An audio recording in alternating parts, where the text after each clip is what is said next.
Bueno, son las contradicciones que hay en los países. Nosotros pasamos de un régimen militar que en ese momento lo encarnaba Noriega. En el peor momento ya ese régimen militar llegó a un grado de aberración y llegó, digamos, a su tope, ya llegó a su momento final, y por esa invasión o en ese proceso nosotros volvimos a el sistema democrático. Nosotros hemos tenido sistema democrático desde que nos independizamos de España, más de 200 años, por periodos de dictadura, periodos también de democracia.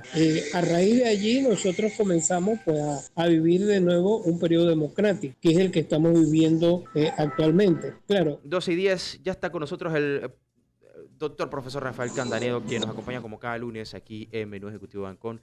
Rafael, bienvenido, gracias por acompañarnos nuevamente esta semana. Sí, muchísimas gracias, Martiel. Estoy muy contento de poder compartir este momento con la audiencia de Radio Ancon, también contigo y con DJ Rich. Sí, el DJ Rage, por supuesto, que nos acompaña acá en los controles. ¿Y qué tenemos para esta semana, Rafael? Quisiera destacar un aspecto importante, ya que este año, por primera vez, y luego de 33 años prácticamente, de esa incursión o invasión norteamericana en esa operación Causa Justa, en el país se va a conmemorar el 20 de diciembre como Día de Duelo Nacional. Esto, pues, pese a que desde hace varios años ya algún grupo, sobre todo los familiares de los caídos, había estado solicitando que se tomara este día como un día de duelo. ¿Cuál es la lectura que podemos hacer 33 años después? Sí, bueno, en primer lugar, Magdiel, la importancia que tiene la política. Nosotros vivimos un periodo extremadamente complicado porque vivíamos en 1989 un régimen militar que fue impuesto en, en 1968. Ya a estas alturas teníamos 21 años de vivir bajo un régimen militar. A pesar de que desde 1982, o sea, 7 años antes, se habían hecho reformas a la Constitución para tratar de volver a una situación, vamos a decir, a un sistema democrático. Y de hecho las elecciones del 84, en la que hubo acusación de fraude en contra del caudillo político Arnulfo Arias, a pesar de que en 1984 hubo pues eh, hubo acusación de fraude en perjuicio del doctor Arias, que era el candidato, ya había sido presidente en 3 ocasiones, y que salió favorecido Ardito Barleta, que era el candidato de los militares y del PRD. A pesar de eso, nosotros no conseguimos mantener o volver a esa estabilidad democrática. Así que en el 89 nos encontró todavía con un régimen militar, y el sector político no se puso de acuerdo. Hubo elecciones en el 89, en mayo del 89. Las elecciones en Panamá siempre son en mayo, y las elecciones del 89 ganó mayoritariamente el candidato opositor al régimen militar y al PRD, que fue Guillermo Endara. Y Guillermo Endara no pudo ocupar el cargo en ese momento porque las elecciones fueron anuladas. Fue tal el triunfo de Endara y del sector pues opositor que los militares decidieron, que eran los que tenían pues el poder, decidieron que las elecciones se anularan. Y bueno, allí pues viene la invasión. Hubo toda una refriega durante varios meses, de refriega por parte de la fuerza que estaba en Estados Unidos. Realmente la invasión fue del 50%. Estados Unidos ya tenía 13.000 soldados en Panamá que estaban en esa época. Ellos vivían aquí, residían aquí, en 8 bases militares en torno al Canal de Panamá, tanto en el sector Pacífico, Balboa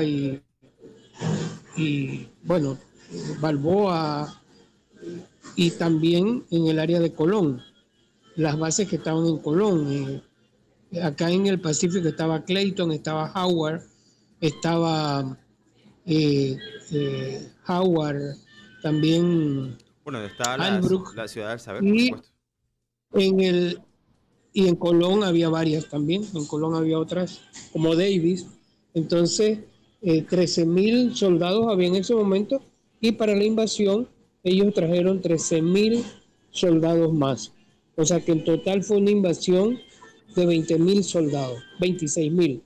¿Qué ocurre, amigos Radio Escucha? Los sectores políticos, tanto los que apoyaban al régimen militar como los que estaban en contra del régimen militar. En ese momento la división era o los a favor del régimen autoritario militar o los que estaban por la democracia, en gran medida la democracia cristiana, los partidos liberales, el panameñista, también ya había entrado en escena la cruzada civilista, que nació en el 87. O sea, todos esos sectores estaban agrupados en la oposición frente al grupo que estaba respaldando el tema militar, el gobierno militar. Entonces no se pusieron de acuerdo, y el no ponerse de acuerdo pues le dio, digamos, una excusa más a Norteamérica, a Estados Unidos, para invadir a Panamá. Se decía que para detener a Noriega, y realmente lo podían detener sin necesidad de tener que traer tantos soldados. Finalmente, uno de los objetivos era acabar con la fuerza de defensa, que originalmente habían comenzado como era una Guardia Nacional, después era una Policía Nacional, después llegó a ser una Fuerza de Defensa, que como un ejército, ¿no? Que, primero era una policía como ahora, que en realidad la función de un país como el nuestro, que es pequeño, es proteger a las personas, pero ya se había convertido en un ejército. Y ese ejército, comandado por el general Noriega, comenzó a tratar un poco como de desafiar a Estados Unidos. De hecho, una de las cosas que Estados Unidos argumentó en ese momento, que yo nunca he creído que Noriega lo dijo como una cosa formal, fue más bien como una Una expresión arenga de él, populista, fue cuando sacó un machete claro. y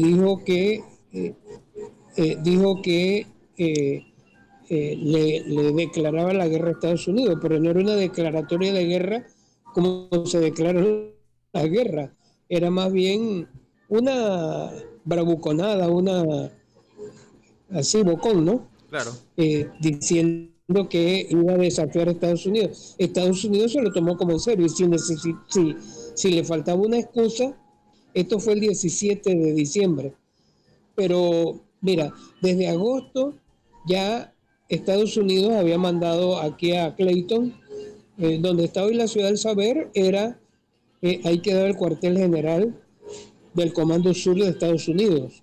O sea, todas esas bases militares que estaban en Panamá, allí eran, la jefatura era allí. Y ellos habían recibido en agosto, el 31 de agosto, al general Turman. El general Turman fue el que vino a organizar ya en el terreno la invasión, y fue el general a cargo del Comando Sur que estaba en el momento de la invasión dirigiendo el Comando Sur. Rafael, tú estabas en ese momento fuera del país. ¿Cómo fue la lectura internacional en ese instante en donde se da esta incursión norteamericana en nuestro país para sacar a Noriega? Bueno, yo en realidad en esa época era corresponsal de dos medios importantes, Associated Press. Yo era uno de los corresponsales. La Associated Press se llenó de muchos periodistas de, de diferentes partes de América, también de Estados Unidos. La sede de la Associated Press estaba en esa época y sigue estando hoy en New York. Y vinieron muchos fotógrafos, muchos periodistas. Éramos un equipo, yo calculo que más de 20 personas que estábamos en la cobertura. Teníamos, como se dice, una mesa en español y una mesa en inglés. Y aparte de eso, yo era el corresponsal del periódico El País de España, en Panamá. Así que tuve que ver eh, todo esto pues desde esos ojos, ¿no? Del corresponsal de la Associated Press, que era y es la agencia más grande del mundo y del país, que es el periódico más importante en lengua española y uno de los más importantes del mundo. ¿Cómo, cómo se vio la invasión? Bueno, creo que fuera de Estados Unidos, eh, todas las personas en contra, contrarios, incluso cuando hubo votación en Estados Unidos, perdón, en las Naciones Unidas, la Asamblea General de Naciones Unidas votó mayoritariamente contra la invasión. Creo que solo eh, muy pocos países votaron a favor con Estados Unidos. Israel fue uno. Recuerdo que Gran Bretaña fue otro país que votó del lado de Estados Unidos, o sea, apoyando la invasión, pero muchos países de Europa se abstuvieron o votaron en contra. Todo el mundo, toda Latinoamérica, salvo alguna excepción que ahora no recuerdo, votó en contra de la invasión. España votó en contra de la invasión, incluso los medios españoles fueron muy severos en denunciar la invasión y también denunciar todos los periódicos diferentes. En España los periódicos tienen más, vamos a decir, más, son más ideológicos, hay de la derecha, de la izquierda, del centro. Bueno, independientemente de su filiación ideológica, estuvieron en contra de la invasión, igual en Francia. Claro. Otros países que ahora no recuerdo, sí estuvieron más neutrales, ¿no? Entre una cuestión y otra. Y por otro lado, eh, tenía muy mal prestigio Noriega. No obstante, las personas fuera de Panamá y en Latinoamérica no les gustaba mucho Noriega, sin embargo, estaban en contra al mismo tiempo de la invasión. Países como Argentina, Perú, incluso en Perú recuerdo que el presidente de Perú en esa época era el presidente Alan García, que se suicidó hace algunos años. Él era el presidente en ese momento y él mandó a izar durante mucho tiempo, semanas, meses, la bandera panameña al lado de la bandera peruana en la presidencia de Perú. Bueno, un momento en el donde se podía percibir muchísima unidad en la América Latina, sobre todo en las causas panameñas. Lo vimos de repente ese apoyo de Perú para que Panamá ingresara en el Consejo de Seguridad de la ONU, en No donde se... obstante, en Sí, Panamá, no obstante, en Panamá la invasión fue recibida con mucho respaldo.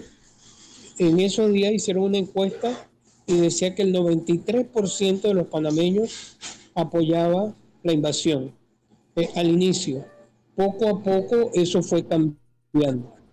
Cuando fue la votación en Naciones Unidas para evaluar pues la invasión, Panamá, el gobierno de Nara en ese momento ya votó a favor de la invasión. claro. Ahora, Rafael, antes de irnos a cambio y avanzar de repente con otros temas que tenemos acá que son igual importantes, eh, ya 33 años después, todavía sigue existiendo esa especie de dicotomía extraña en donde muchos están a favor de sacar a Noriega, pero al mismo tiempo algunos presentan el escenario nefasto que se dio en torno a esa incursión norteamericana. ¿Cómo entender lo que ha pasado desde entonces y eso cómo ha transformado un poco la democracia en nuestro país? Bueno, mira, yo pienso que, bueno, son las contradicciones que hay en los países. Nosotros pasamos de un régimen militar que en ese momento lo encarnaba Noriega.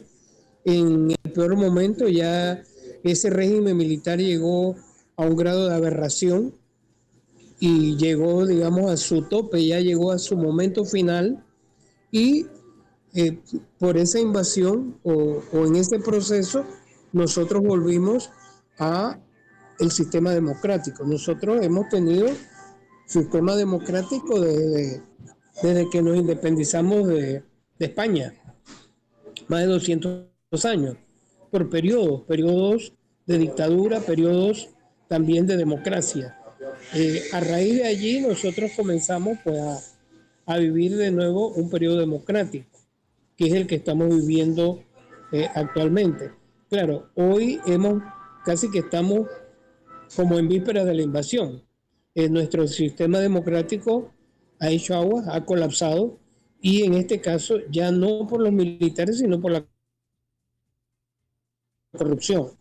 Ha venido un grado de corrupción, bueno, no sé si has visto ahora en el caso del presupuesto, que es el último grito de la moda, han quitado todos los controles, un montón de controles que se fueron creando para cómo se debe gastar el presupuesto. Se fueron creando las generaciones anteriores, poco a poco fueron poniendo controles para que el presupuesto no se gaste de cualquier manera, porque es el presupuesto de todo. Bueno, estos maleantes que tenemos ahora, que tenemos en la Asamblea, han comenzado a quitar diferentes controles, de tal manera que ellos ya les quedan 6 meses. En 6 meses puedan usar como se les antoje el presupuesto. Si es que, bueno, eso todavía está en un proceso, no sabemos qué va a pasar, pero esa es la jugada. Entonces, nosotros hemos comenzado a tener en estos años, poco a poco, vamos a decir, una aberración que se parece mucho a lo que vivíamos previamente a, a la invasión. Claro, allá era otra lucha y era contra el régimen militar. Claro. Ahora, y en gran medida la gente salió a la calle en octubre y en noviembre, también llamando la atención sobre esa falta de controles y sobre ese flagelo que es la corrupción, que ya no es que yo recuerdo que antes decían, bueno, un ministro se robó no sé qué, hace unos años. Hoy es casi todo el sistema que ha colapsado frente a la corrupción. Entonces, ¿cuál es, vamos a decir, la lección? La lección es que nosotros tenemos que, todo se controla a través de la política. Ujú. No podemos dejar de hacer política, pero tiene que ser una política con probidad. Las personas que a nosotros nos toca elegir sean personas que estén, que sean responsables por decirle a las personas qué es lo que van a hacer, que haya, vamos a decir, transparencia, que no estén pensando en, en poco tiempo puede enriquecerse a costa de los recursos de todos, sino que haya pues honradez en las cosas que se hacen. Igual y ponerse de acuerdo. Yo veo muy malo lo que ha ocurrido hoy y es que nosotros no hemos conseguido que el gobierno, por ejemplo, se reúna, vamos a decir, con los jóvenes que dirigieron las protestas, que se reúna con los educadores, que se reúna, o sea, lo ha hecho a regañadientes, lo ha hecho para eh, tratar de normalizar algo, pero no ha habido, o sea, una responsabilidad, Claro. porque de, de ponerse de acuerdo o de, ¿cómo se dice?, de concertar algo después de una crisis tan grande. Nosotros no vemos ningún actor del gobierno decir, oye, vamos a, a ponernos de acuerdo por lo menos en un punto. Eso no ha ocurrido. Entonces, estamos repitiendo lo que ocurrió en el 89 y hubo intento por parte de la misma Organización de Estados Americanos, que había varios cancilleres que venían aquí cada semana, cada 15 días, para ver si oposición y gobierno se Sí. ponían de acuerdo. No se pusieron de acuerdo. Rafael, Igual hoy no nos sí. ponemos de acuerdo. Eh, Son las 12:30 y lo que tú mencionas es muy interesante porque hay que hacer una lectura de lo que está pasando en América Latina, caso particular de Guatemala. Ayer Chile también rechazó con un 90% la constituyente, luego de que hubo una manifestación multitudinaria en 2019 pidiendo precisamente que se revisara la constitución y pareciera que las marchas no terminaron en más nada que solamente la salida a las calles. Y esto habría que verlo cómo está impactando también el mismo comportamiento en nuestro país y qué hay que hacer para no repetir los errores que hemos hecho en el pasado. Pero ¿qué te parece si lo abordamos a la vuelta en la segunda parte? Por supuesto. Claro que sí, este es menú ejecutivo, usted no se vaya, nos vamos a un cambio y a las internacionales y a la vuelta pues seguimos con más de nuestro menú ejecutivo con Ancon, hoy conversando como cada lunes con el doctor profesor Rafael Candanedo. Lunes y seguimos conversando con el doctor profesor Candanedo, Rafael Candanedo, quien nos acompaña como cada lunes para hacer una lectura del acontecer nacional e internacional. Hablábamos antes de la pausa sobre 33 años después, la invasión este año se celebra o se conmemora, no se celebra, se conmemora por primera vez en el país esta fecha en donde se recuerda sobre todo a los caídos de ese día y las implicaciones que esto pues generó en la política nacional. Pero hablemos un poco, Rafael, conversábamos y lo mencionamos en la previa antes del cambio. El pueblo chileno votó ayer no a la constituyente. Eso llegó a ser uno de los temas principales de la campaña de Boric, que lo lleva incluso a la presidencia luego de estas protestas multitudinarias. Esto pudiera también leerse, ¿cómo lo ves tú? Que las protestas no siempre llegan a buen término, pese a que se hacen los intentos por complacer a la petición popular. Ya vimos que el rotundo no fue resultado de lo que estamos comentando. Sí, bueno, ya ellos llevan dos intentos, ¿no? De reformar la Constitución. De alguna manera, lo que estaba en, lo que estaba en discusión en esta protesta eran muchos elementos, igual que en el estallido social en Panamá. No es un solo elemento, son varios elementos.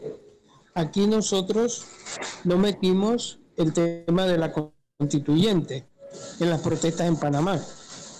Eh, por supuesto que algunos temas de manera indirecta sí son materia constitucional. Acá se ha resuelto con leyes, y con las leyes y con el fallo de inconstitucionalidad de la Corte. Pero se pueden derivar más leyes, en leyes, por ejemplo, para establecer el control sobre el presupuesto, sobre el uso de finanzas públicas, sobre endurecer los castigos por peculado, por latrocinio, por corrupción en la administración pública. Bueno, ellos quisieron resolverlo a través de la Constitución. Y quien llamó ellos le llaman Consejo Constitucional, fue el presidente anterior, el presidente Piñera. Él fue el que llamó, ¿me escuchan? Sí, totalmente, sí te escuchamos. Sí. Él fue el que llamó a la constituyente, al Consejo Constitucional, y posteriormente coincidía con las elecciones unos meses después, las elecciones para presidente. O sea, cuando Boris, que de alguna manera sí es resultado de las protestas, porque él estuvo al frente de las protestas, y no fue la última protesta, la única. Claro. Anteriormente, recuerda la revolución de los pingüinos, él ya era todavía estudiante de secundaria y ya le estaba participando en esa protesta. Se puede decir que él es hijo de las protestas y del estallido social. digo políticamente, ¿no? Sin embargo, la constituyente la convocó fue el presidente anterior, que fue una manera de tratar de o sea, de mantenerse en el poder, de que no salirse del poder y de alguna manera atender al clamor popular. ¿Qué ocurrió? En esa primera vuelta, ese consejo fue integrado por muchos independientes y también por algún sector de izquierda. Creo que la izquierda no era la mayoría, varios sectores de izquierda, había del Partido Comunista, había el Partido Socialista, de otras corrientes y muchos independientes. Bueno, ellos lo que hicieron allí fue, mira, un sancocho. Pusieron de todo, incluso asustaron a las personas, porque metieron cuestiones que de repente estaba bien intencionado, es crear un Estado plurinacional, como lo tiene Bolivia. Pero Bolivia, para llegar a un Estado plurinacional, que fue en la Constitución, la Constitución en uno de los mandatos de Evo Morales, ellos incluso tienen poblaciones indígenas mucho más grandes Mm. que las que hay en Chile. Entonces eso asustó a las personas. También demasiados derechos y ¿cómo se dice? La balanza muy inclinada hacia el tema ambiental, hacia temas de derechos, etcétera. Entonces, la gente la rechazó. Cuando fue el referendo, la rechazó por el 62%. Y bueno, hacen de otro consejo y ahora ocurrió lo contrario. Quedó dominando la derecha y la ultraderecha, incluso la ultraderecha con José Antonio Caz, que fue el contrincante de Boric. Claro. Bueno, hubo varios contrincantes, pero la segunda vuelta, ellos tienen segunda vuelta, y yo quiero aprovechar también para decir, nosotros necesitamos tener segunda vuelta aquí, Pero ahora, y Rafael, eso solo puede hacerse por reforma exacto. constitucional. Es que precisamente a ese tema también quiere llegar. Que a- esos cambios que estamos pidiendo y que son tan necesarios para que podamos reformular un poco tanto la manera en que escogemos, incluso yo recuerdo que una de las propuestas del diputado Hernán Delgado fue la de utilizar esta estrategia de la segunda vuelta. Pero aquí pareciera que a los políticos no les parece esa idea porque el tener mayoría escogiendo al presidente no les resultaría. Y más con, digamos, la fórmula que aprovechó el gobierno actual para poder hacerse con varios de los puestos, porque no solamente de presidente, sino con los residuos y los cocientes. Pero en 2019 en Panamá se trató de hacer algo similar, Rafael, tú recordarás, y no pasó nada. O sea, sencillamente hubo protestas, hubo mucha gente que estuvo en desacuerdo con la idea de reformar la constitución y de allí solamente hubo una iniciativa en pandemia en donde algunos grupos de la sociedad civil y dos partidos políticos se unieron para buscar las firmas porque en el 314, en el artículo 314 de la Constitución, se establece cuáles son los pasos a seguir para una asamblea constituyente. Y entre esas está la de recoger las firmas necesarias para poder convocar a un plebiscito y luego de esto pues se llevaría a la convocatoria de los diputados de la Asamblea Constituyente. Algo que hay que decir y que me parece muy pertinente, no sé cómo lo veas tú, Rafael, es mirarnos un poco en ese espejo, porque en el caso chileno, esa constitución también se hace dentro de un régimen militar, que fue el de Pinochet, y parte de las Sí, reclamaciones de los chilenos en su momento fue que esa sí, constitución no representaba los intereses democráticos del país, que algo más o menos también se escuchó en su momento cuando se habla de la constitución actual. sí, muy interesante. Bueno, en primer lugar, sobre la segunda vuelta, yo creo que la sociedad panameña, los sectores organizados, nosotros hoy, el retrato de Panamá, la radiografía de Panamá, es un sector, una sociedad participativa. Yo creo que eso tiene que mantenerse. esa sociedad participativa que muestre, y no estoy hablando de los radicales, estoy hablando de la sociedad que de buena fe, de buena manera, está exigiendo que haya un rumbo democrático, un rumbo de honestidad, un rumbo de ética en la política. Creo que eso lo hemos visto y está allí. Bueno, ese sector tiene que presionar para modernizar nuestra democracia. Es la segunda vuelta. Eso en primer lugar. En segundo lugar, la constituyente y la constitución por sí sola no es la panacea. Claro. Yo hoy estoy convencido de que más que llegar a ese punto de una nueva constitución, tenemos que respetar lo que tenemos. Si Claro. nosotros vemos el contrato minero, el contrato que se acaba de declarar inconstitucional, era mega inconstitucional. Tenía 25 artículos violatorios de la Constitución. Entonces nosotros tenemos que comenzar con respetar lo que tenemos, Ahora, nuestra Constitución, nuestras leyes. Eso es importante.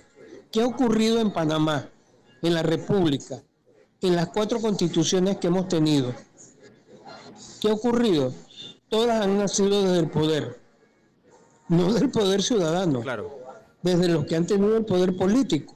La de 1904, el grupo, la Junta de Gobierno que creó la República o que lideró la República, la de 1941, que fue la del presidente Randolfo Arias, él fue el que la promovió, la del 46, que fue también desde el poder, que fue convocada por el Ricardo Adolfo de la Guardia, y posteriormente a él lo sacaron y pusieron a Enrique Jiménez, y la última, la de el general Omar Torrijos en el 72.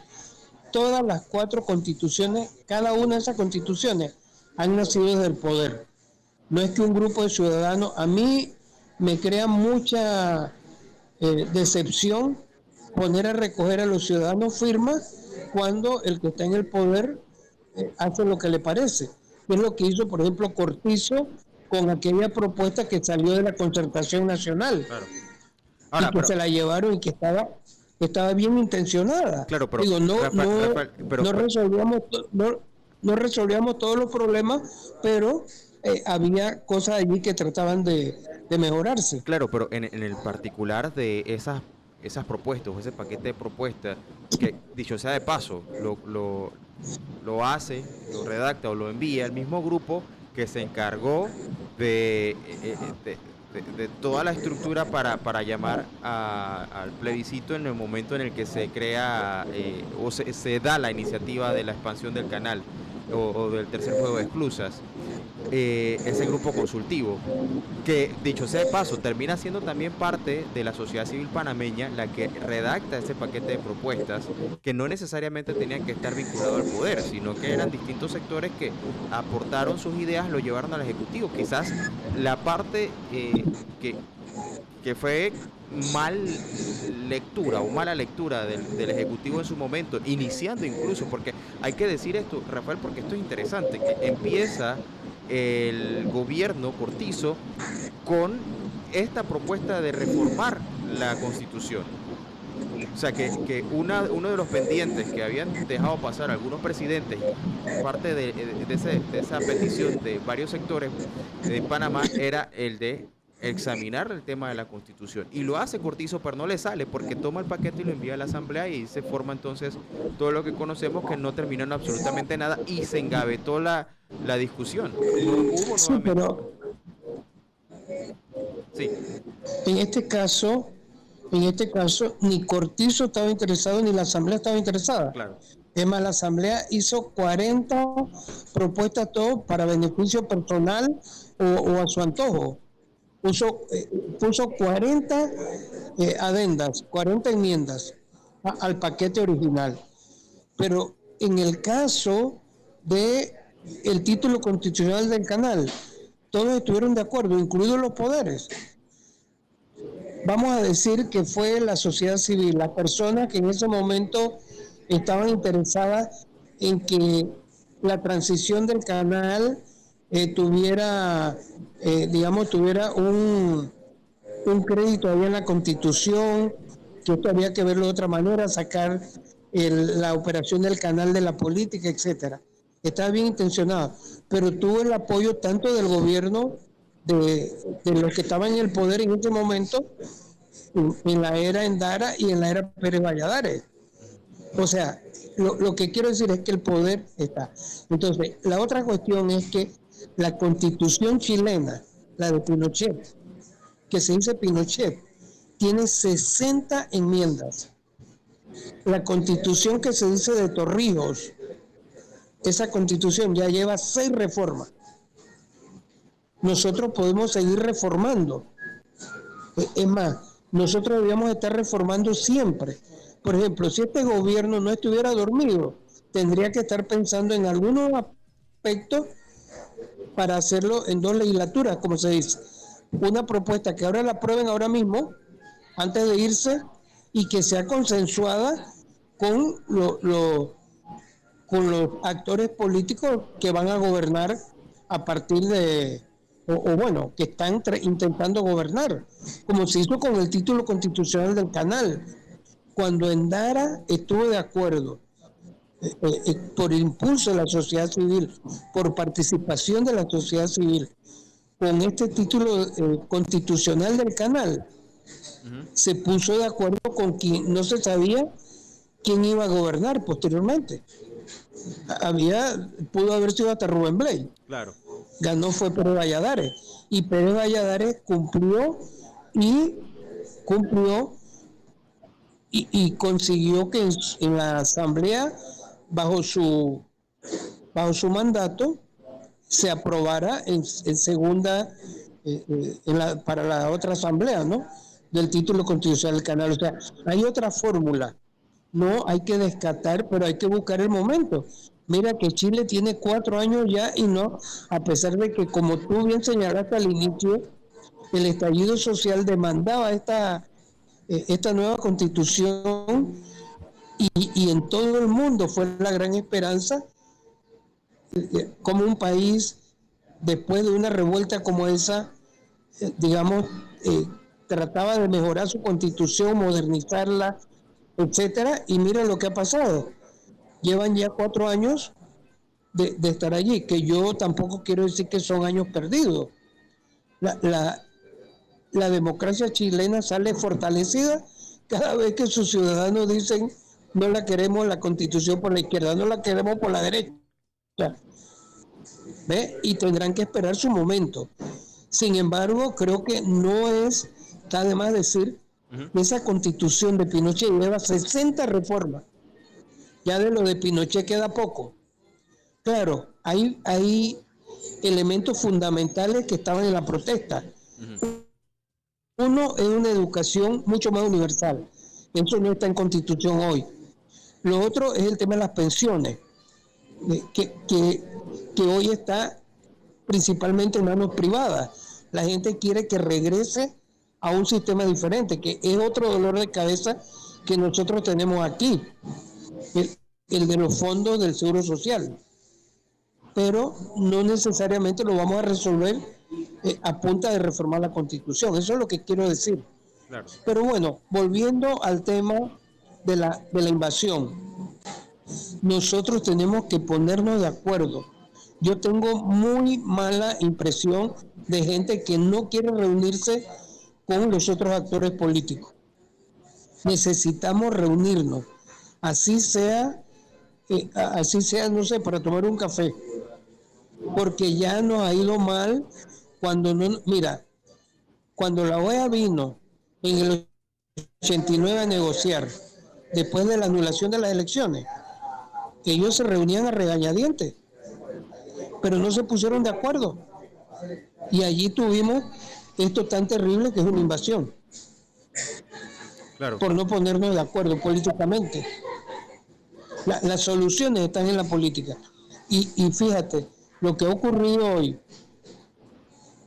y creo que pocos, hoy estuve escuchando a Lombana Lombana es de los pocos que ha hecho la lectura correcta de lo que pasó en octubre y noviembre. Pero todos deben tener una lectura. Hay gente que no se ha dado por enterada de lo que pasó. O sea, toda nuestra manera de hacer política, nuestra manera de ver el tema ambiental, nuestra manera de ver el tema político, de nuestra manera de ver la salud, nuestra manera de ver los reclamos sociales, hay que hacer la lectura correcta de lo que ha pasado en estas últimas semanas. Si no lo hace, bueno, vamos a estar perdidos y vamos a seguir perdiendo tiempo. Claro, Es más, hay gente que se sí, sigue quejando, dice que la economía, no sé qué, bueno, si hay mira, si hay una nueva, vamos a decir, un nuevo mandato popular, que ahí está en las calles y que se va a ver en las elecciones, por ahí es que tenemos que ir. sí, No, ahora, no, no, porque hay gente que sí, está llorando, dice que la mina se va, que no sé qué, que nos vamos a morir todos de hambre. Y entonces, o sea, hay que hacer la lectura correcta claro. de, de, de este levantamiento social. No, claro, y ver un poco que la misma dinámica se repite, ¿no? El caso de Guatemala muy particular que ya hemos mencionado, y otros países de la región, caso de Nicaragua también, incluso pudiéramos hablar un poco del caso particular de El Salvador y ver que las democracias están sufriendo en este tiempo, pues algunos cambios importantes a considerar y en ese sentido también hacia dónde gira el clamor popular es importante para hacer la lectura, como tú bien mencionas, Rafael, del momento exacto en el que nos encontramos y mirar un poco acerca de nuestra historia, porque ya estamos cumpliendo 33 años de democracia o vida democrática en nuestro país de forma ininterrumpida, pero no hace mucho no teníamos esa misma, digamos, ese mismo escenario o esa misma oportunidad de tener la libertad de escoger Es correcto. libremente. Creo que, creo que lo que tú estás diciendo eso es ley. Nosotros decidimos que el sistema que más nos conviene es el que estamos viviendo, pero tenemos que perfeccionarlo Claro, y tenemos que, eh, ¿cuál es la palabra? Tenemos que ponerlo contra la corrupción. La corrupción es el gran flagelo nuestro. Hay que blindarlo contra la corrupción. Por ejemplo, nosotros no podemos tener un tipo de controlador más como el que tenemos actualmente, que no ve nada, que todo está bien. O sea, la Contraloría no es para eso. La Contraloría, como la palabra lo dice, es para establecer controles, que cualquier gasto le pueda decir. Yo no sé si tú recuerdas que el, el licenciado Carles, Chinchorro Carles, el presidente Endara le mandó una carta pidiéndole un carro nuevo para la presidencia, que costaba $70,000. Y Carles le dijo, use el actual porque no hay suficientes recursos. Y es el que lo había nombrado. O sea, el hecho de que el que te nombra de contralor o te nombre magistrado, tú no le tienes que servir a él toda la vida. claro, Que yo creo que aquí hay una lección importante. Los 6 magistrados que nombró Cortizo votaron en contra del contrato o dijeron que ese contrato era inconstitucional. Así tiene que ser, porque es verdad que quien lo propuso fue Cortizo y la Asamblea lo ratificó, pero ellos ahora votaron a conciencia y votaron por el país, no por quien los había nombrado. Y así igual tiene que ser el contralor, igual tienen que ser los procuradores, porque ellos le sirven a la nación. claro. Ahora, Rafael, nos quedamos sin tiempo, lastimosamente es la 1 de la tarde, hora de darle paso ya a nuestros amigos en la cancha, pero es un tema que vamos a seguir discutiendo, por supuesto que a la luz también de lo que se aproxima, que son bueno, las elecciones generales de mayo de 2024. Y bueno, ojalá podamos tenerte, ya no será un lunes, porque de aquí en adelante los próximos lunes van a ser feriados, o sea que retomaríamos Sí, lunes ya hasta sería el en próximo. enero. Claro, pero ojalá nos acompañes para hacer ese cierre y ese balance general de este año 2023, también viendo qué es Con lo que... mucho gusto. Así que gracias a Rafael Cantanedo por Tú me acompañarnos. avisas y encantado. Claro que sí, Bueno, feliz tarde a igual, ti y a A todos los oyentes. Gracias, y gracias a DJ Reyes en los controles y a todos los que nos sintonizaron. Usted no se vaya, que viene más información ahora en deportes con La Cancha, Miguel Ángel Cuadra y toda la cuadrilla de La Cancha. Yo soy Magdiel Torres, deseándoles una feliz tarde. Más tarde seguimos con los microinformativos y mañana con más de Menú Ejecutivo Ancon. Hasta luego.